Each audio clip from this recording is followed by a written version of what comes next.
सरल सीधे व्यक्ति को संसार में कष्ट सहने पड़ते हैं, पर चालाक व्यक्ति संसार में सुख पाता है, सफल हो जाता है। सफल नहीं होगा, ये गलत सफल नहीं होगा। भी कोई चालाकी से सफल हो सकता है। रावण जैसा कोई चालाक पुरुष था, सब विद्याओं का ज्ञाता परम चालाक था। कालनेमित से बढ़कर कोई चालाक था।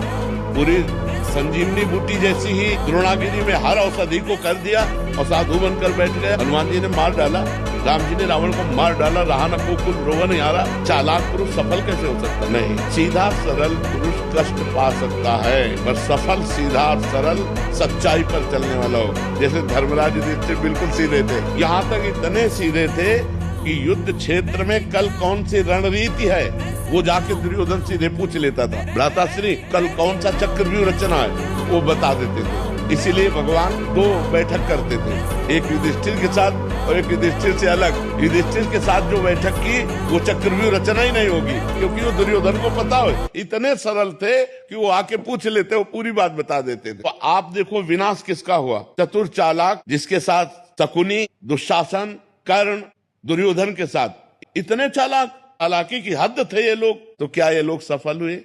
नहीं, सफल हुए सीधे साधे युधिष्ठिर जी महाराज। तो चालाक पुरुष तुम्हें सफल होते नजर आएगा, लेकिन सफल नहीं हो सकता। सीधा साधा पुरुष तुम्हें दुख भोगते नजर आएगा, लेकिन वो दुख भोगेगा नहीं, आगे चलकर वही विजय को प्राप्त होगा। थोड़ी यात्रा ऐसी है जिसमें संशय हो सकता है देखकर कि बेईमान, दुष्ट, चालाक, कपटी पुरुष उन्नति को प्राप्त हो रहा है और धर्मात्मा, ईमानदार दुख को प्राप्त हो रहा है। लेकिन परिणाम में सही चल रहा है, उसका सही परिणाम होगा, और जो गलत चल रहा है उसका गलत परिणाम होगा पक्का। उसका पुण्य उसको साथ दे सकता है, लेकिन जो जीवन का परिणाम है वो ये पद नहीं है। मरोगे तो तुम्हारे साथ पद नहीं जाएगा, तुम्हारे साथ रुपया नहीं जाएगा, अच्छाई जाएगी, तुम्हारे सत्कर्म जाएंगे। और ये पक्की बात समझ लो, जब आपके आचरणों का, और भगवान ऐसी बुद्धि भ्रष्ट कर देते हैं कि खुला आचरण उसकी गंदगी सामने आ जाती है। आदमी की इज्जत चली गई तो किस योग रह गया? तो ये पक्का समझ लो, अच्छा पुरुष और धर्मात्मा पुरुष दुखी हो सकता है लेकिन हार नहीं सकता। विजय को वही प्राप्त होगा, ये निश्चित बात है। सामने से तो बहुत सुंदर दिखाई दे रहे और पीछे जो पाप कर रहे तो मालिक देख रहा है, उसका हिसाब मालिक करेगा। मालिक की दुकान में है सबका जीवन खाता।